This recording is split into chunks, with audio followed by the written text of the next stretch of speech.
All right, Ian Premer, DY, great men tight end, number one player in the state of Kansas, number four tight end in the class, according to the On3 consensus, a top 50 player in the country in the 2026 class.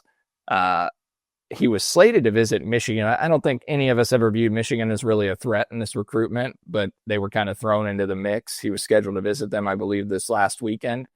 And I don't think he actually did, right? He didn't actually Yeah, make the visit. it's not. It's my understanding that he didn't even bother to visit Ann Arbor. So, like many thought, you got four teams here really heavily involved for the most part with Notre Dame, Iowa State, KU, K State. I think all four are going to get a fair shot in June. We'll see where the chips fall at that point.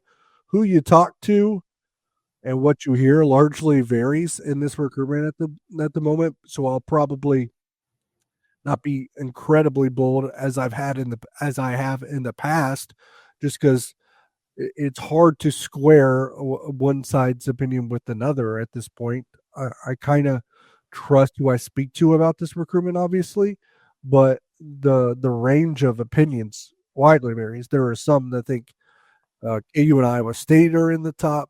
There are some that still believe Notre Dame is a threat. There are some that think Kansas State is not. There are some that think Kansas State is the leader in the clubhouse going into June, much like they were with both Avery Johnson and Lincoln Cure. So it's interesting to see how this is unfolding and unwinding. My thought is, with those wide ranging of opinions and beliefs on where this is or where it could go, makes me think it's more dependent and dictated by the month of June in itself. Because I think, assuming he makes all four of these visits, and I think that he will, um, either of the four schools can really make a charge and really make a difference and an impact and kind of swing this one way or another this month. So that's how I would view it. Kansas State getting the last visit in a recruitment of this sort, where you think June will be largely impactful, I think is advantageous. I don't think having the last visit is always advantageous. I think that is overblown. But with the circumstances being what they are in this particular recruitment, I think that it is advantageous. And I, I've heard, the conversations that he's had with Lincoln Cure in the last, couple of months have kind of moved the needle, uh, so to speak. Kansas and Iowa State are both what it seems like zeroing in on another tight end. Now, that doesn't, in my opinion, mean that they believe that they're out on Premer. I think both are fairly confident about where they stand for the best player in Kansas. But it would not shock me if Kansas lands Braden Bach, a tight end. And it would not shock me if Iowa State lands Isaac Jensen, a tight end from Omaha. But both of those programs would still take Ian Premer. And is the Ian Premer going to be scared off by Braden Bach or Isaac Jensen? Probably not.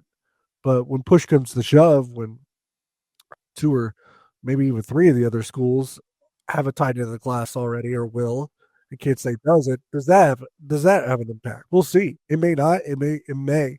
These are all things to weigh and consider with this particular recruitment. Notre Dame just offered like 4 or 5 different tight ends in the past few weeks. So that's interesting. If that means anything, it may not. Again, as I know, one of their favorites that they were chasing, I forget his name, committed to Michigan, and that could have impacted it more than anything. Yeah.